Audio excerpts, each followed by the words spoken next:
That's the kind of thing about virtue we're talking about here. And that's taught through a study of the liberal arts. And you get a sense of love of mankind and all the travesty and the terrible things that we've done to each other. And all the good things we've done to each other.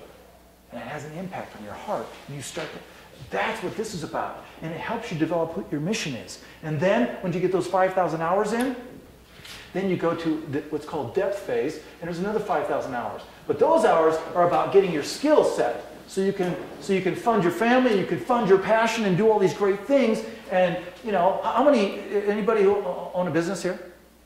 Yeah. If I could show you somebody who had some job skills, 5,000 hours of job training skills, somewhat related to what you do, and had 5,000 hours of liberal arts training and really had a sense of who they were and their place in humanity, would you be interested in hiring somebody with that kind of background? Yeah.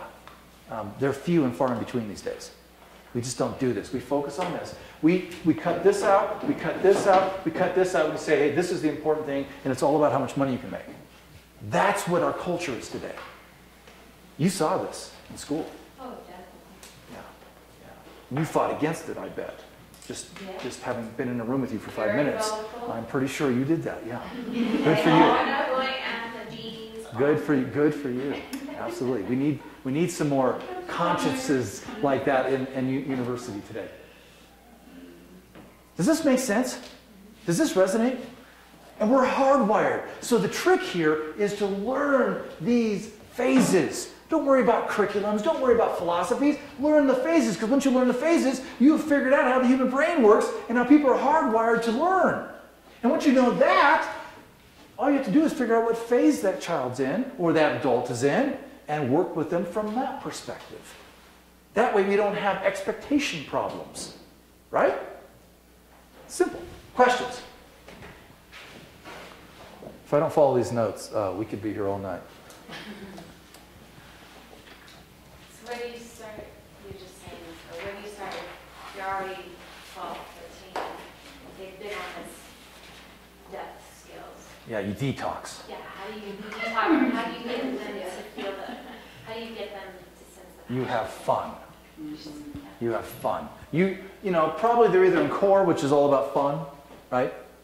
How many of you have 10-year-old kids that just, you know, would rather die than do dishes? Yeah, and how many have 4 or 5 or 6 or 7-year-olds who think it's the funnest thing on the planet? Okay? And so that's what you have to do. You have to revert back to fun. You have fun, they have fun. Forget the expectations, forget about the test, forget about anything else, and revert back to fun. Because fun leads to learning. Learning leads to good test scores. Nobody does it. None of us are going to do this under coercion, so why would they? And they don't. They do bare minimums. And they hate every second of it, and they just learn to regurgitate. That's it. Right? Let's talk about philosophies of learning. Somebody give me a philosophy or a curriculum that's available out there. Okay, but a specific thing. Montessori. Okay, thanks. Montessori. Where does Montessori fit on here? Yeah, you start here and tell me when to stop. Yes, right there. Very good. Thank you. Pretty much Montessori fits right about there.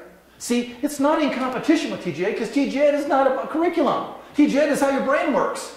That's how we're hardwired to learn. So you can take these philosophies. Give me another curriculum or philosophy.